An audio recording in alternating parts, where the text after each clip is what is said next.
Want to take your doodles to a whole new level?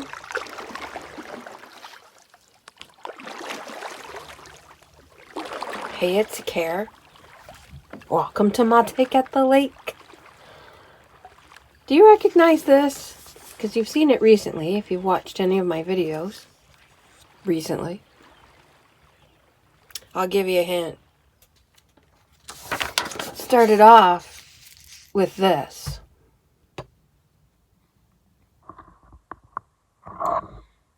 Just as a sidebar, little note to Apple.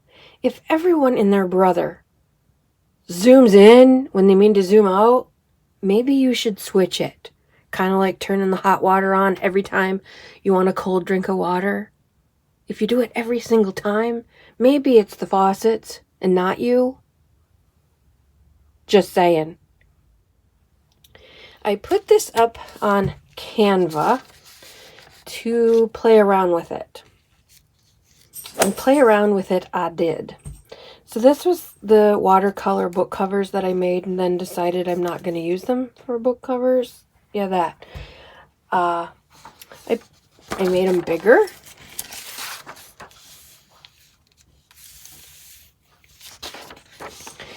Approximately normal size. I made them smaller. About 1.5 inches from their almost 8 and tall. That was fun. Then I started adding different filters and different I think they call it photogenic effects on Canva. I think. I'm not sure. But there's filters and then there's these photo effects. And I had so much fun. So this is all the same watercolor that I did with ink work over it in different filters and effects. And I love how they came out. I think this one is my favorite. I just love that. Love it. Sort of a stained glass mosaic look. I think this is the mosaic. I think this is something triple. I don't know. But you can see the cyan and the magenta and the yellow. It's try something. I believe these are retro. I think. I don't know. I tried some, didn't like them, so I put them, like trying on clothes when you go shopping. You take 67 in and you try them all on. You come out with 3. This was kind of the same way. Not sure. I love the colors in this one, but this one seemed, and I think that's part of the effect, but it seems real pixelated to me, and that in my brain is wrong. It's a mistake, but I think that's how it looks because the others aren't pixelated at all. So I think that's just how this particular effect is supposed to look, but I think it's so fun. And then these super fun colors, bright fuchsia and a rich deep red and orange. Oh, I just love those colors. And then simple, I think this one's called newspaper.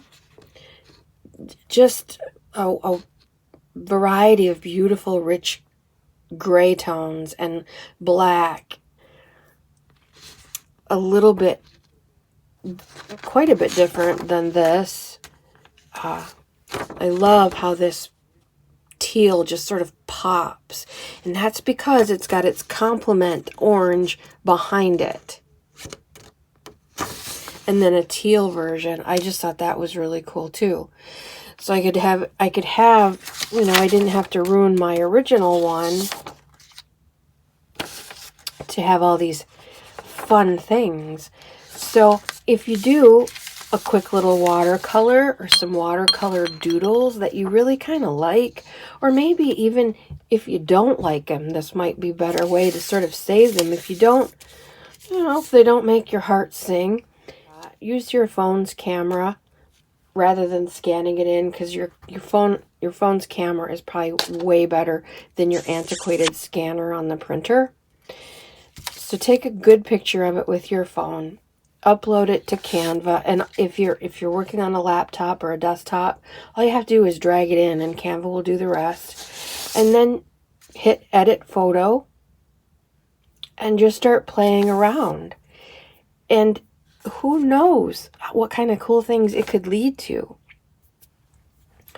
So I took the original because it was about this size, but then I made them each larger so that they would fill an 8.5 by 11 sheet. I think we're still... Look at me zoom in when I mean to zoom out.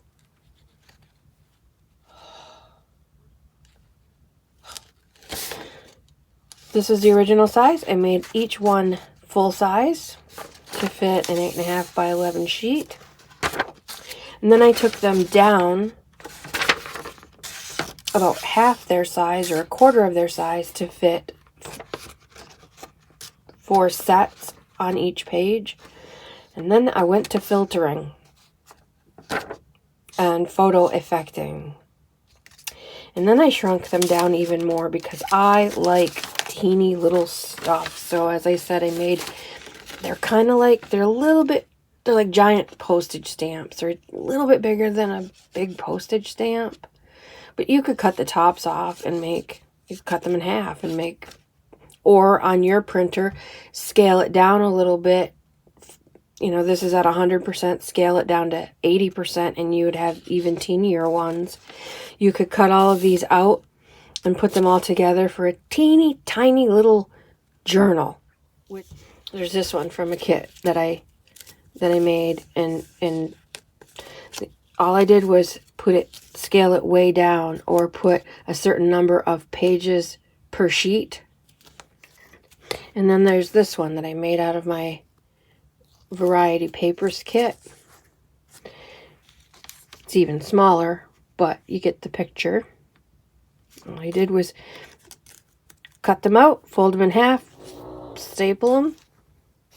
Then they're so cute. These you could put, you could sew it and then hang it as a spine dangle.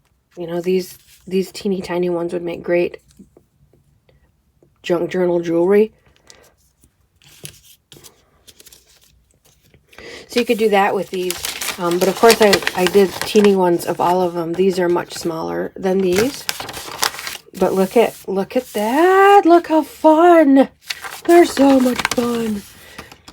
I love one of the many things about Canva, but one of the biggest things I like about it is that no matter how you size your stuff, generally speaking, somehow Canva keeps it crystal clear. It doesn't get all pixelated and nasty, or, you know, it keeps, even though it's so tiny, it's kept all the detail.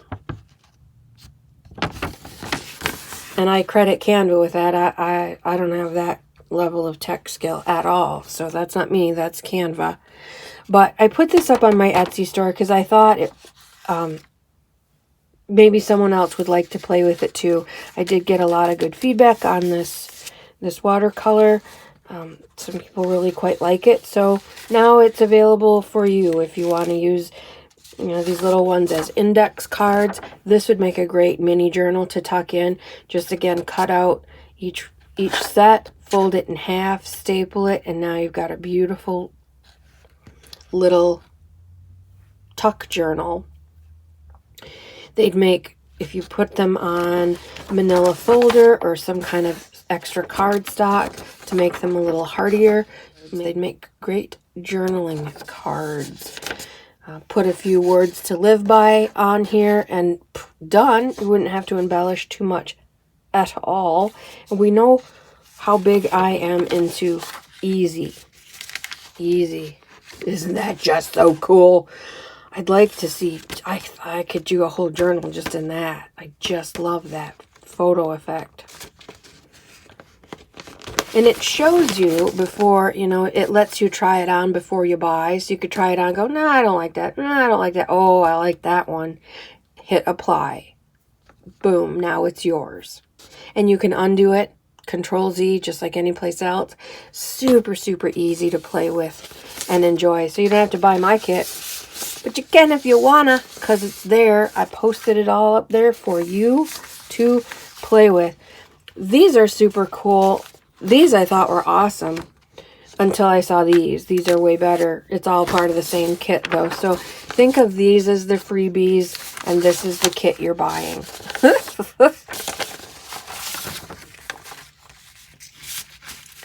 I also want to do a PSA here, public service announcement. Do you remember your grandma? She would always say, sit up straight, sit up straight. My grandma always told me that. And you know, grandma was right? Because now I have ridiculously bad posture, and it's too late to fix it. Should have listened to my grandma. In the junk journaling world, we hear all the time, don't keep your silicone stamps, I don't know if I'm using the right term, or cling stamps, these stamps that come on acetate and they're clear and they're bendy.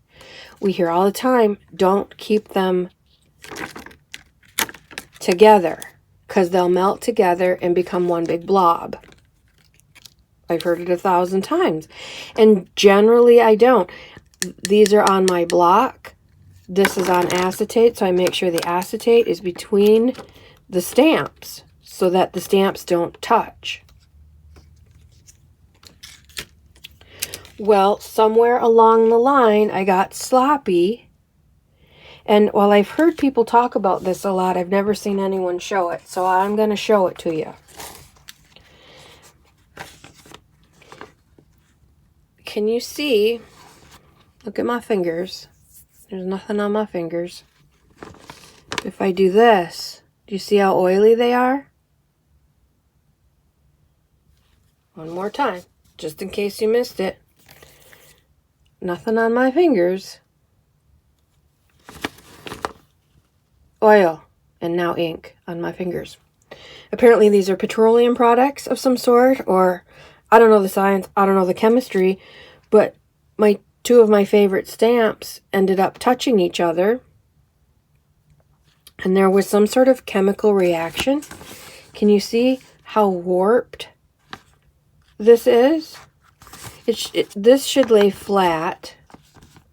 See how nice and flat that's laying? Hard to see in this light.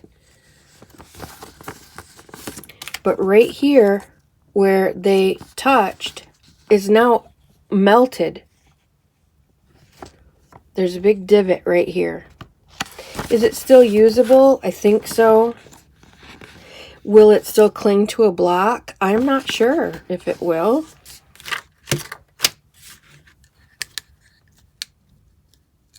If it ever did. I don't know. I never had this one on a block before, but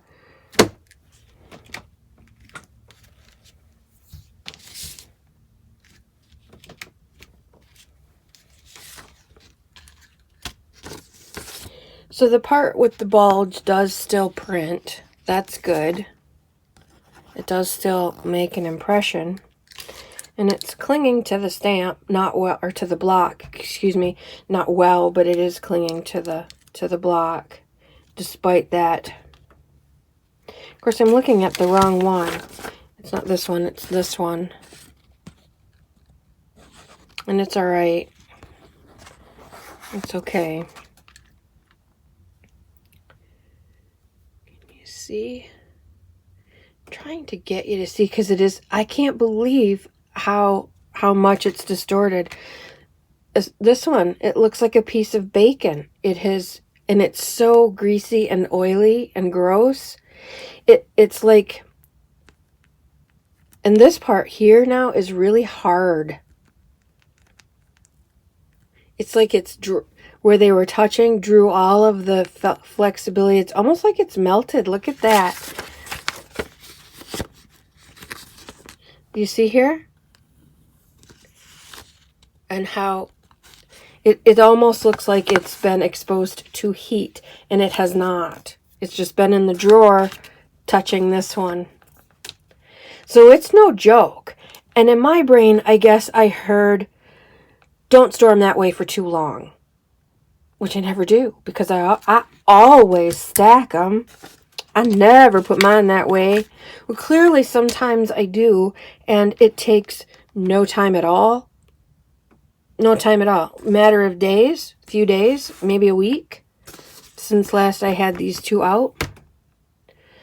So heed their warning, fair peeps. They're not kidding. It'll ruin your stamps, and it won't take long at all. So I've been looking into how other people store theirs, and there's beautiful plastic CD sheets. I believe there's stamp storage acetate things. I believe there's that. I know some people use the original packaging, which is awesome if you can do it. So there are alternatives. There are ways. What I have been doing is just keeping all of my scrap acetate that I get from other things. I get large pieces of it here and there, and just making sure that as I stack them, I have acetate between each layer of stamps, or even a piece of paper, anything to keep these two things from touching. It's gross. It feels disgusting. And I can't imagine, or I have to imagine, that greasy, nasty stuff will show up in your work somehow. It absolutely will. Like I just pressed a piece of fresh cooked bacon on there. That oily, just like getting French fries at the place. And they put it on the deli paper and it soaks right through. That's a grease stain. That's not going to dry. That's not going to dissipate or disappear. It's the oil in this thing is now. So I'm going to call this one ruined and throw it out. Sad but true. I hope this saves you, especially people who are new. You know, maybe you haven't heard that you can't stack them together. Don't stack them together. Hear it here now, because it will ruin them. I think this one is perfectly savable. I don't feel the grease on this one like there is on this one. This one's crispy. This one's not. This one's still nice and gummy. You can hear it. So, be careful with your toys. Because who likes to throw... This isn't that old. I'll bet it's not a year old. And now I have to either buy it again or live without it. This was a part of a bigger stamp, and I thought it was a really good idea to cut them apart. When I rebuy it, since I have all the other parts, I won't cut this one apart this time. Because it wasn't such a great idea, it turns out. But you learn as you go. And that's why we're here sharing ideas together so that we can maybe save you from some of these mistakes. Because gross. P.S. I don't know if those things were laying on this block. But this block is all filled with oil too. I just took a whole bunch of stamps off of here because I was storing them on the block, as I said, but maybe that's not a good idea either. So I'm putting them back on acetate and putting acetate in between everything instead of storing them on the block. I'm going to give my blocks a good wash because they've all got this, at least this one has that goo all over it. So save your packaging from your stickers and whatnot and just use that as layers in between. That'll at least give you some protection against the melt or just pieces of acetate. These are just pieces of acetate from my new baskets. I do have these little acetate clear plastic envelopes. I wonder if that would store them well. I'll have to try it and get back to you. There's also these type of envelopes that you could put in a binder. And I'm sure there are, like I said, stamp storage kits available. But of course, buying those kits will save your current toys, which is a good idea. But if you spend money on these, you can't spend that money on toys. So if you could figure out a cheaper alternative, like old packaging, then you can buy more toys. That's how my brain works anyway. On to happier news. Go buy yourself some flowers. Have some fun. Have some fun with flowers, or go to Canva and make your own. So fun. So much fun today. Remember, if you want some free printables, my letter from the journal maker, my letter about altered books, because I give those as gifts and sell them, and my letter about glue books, because I give those away and people go, ah, wow, that's really fun. What do I do with it, please? So I wrote him a letter, just like a letter from the junk journal maker that explains all the many wonderful ways you can use a junk journal. Those are free. You don't have to be a patron, pay money. They're just free. That's the only place I have right now to store them. So go check those out if you want to download them. Feel free to download them and use them as is, or download them and alter them as you wish. Have a great, great day. Mate at the lake. Out for now.